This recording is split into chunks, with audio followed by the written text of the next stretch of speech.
When it came to military toys in the mid-70s, Hasbro was king with their action figure line, G.I. Joe. The rival toy company Mattel needed an army figure line to go against those Joe dollars. But they needed to be different, not just some rip-off G.I. Joe line. So Mattel sized down the figure. With figures 8 to 12 inches being the common standard figure of the time period, Mattel decided to drop it down to 3 3/4 inches. Sadly, they would mostly use the same mold over and over again, and the figures could only stand, sit, and a few others. There was, however, a gimmick.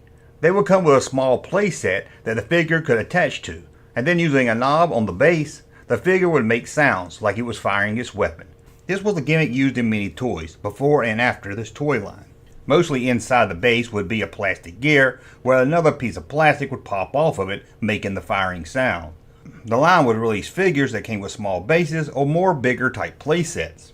There were a couple of 2-packs. There was a 2-man anti-tank team, a 2-pack field artillery set, and a 2-pack missile artillery set.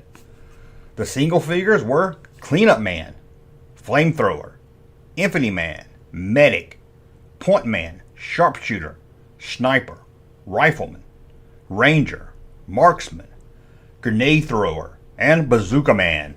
A Rescue Car playset was released that came with 4 figures, a helicopter, and a Jeep.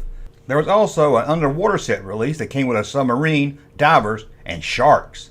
And another helicopter was released called Defense Chopper. The line wasn't all military.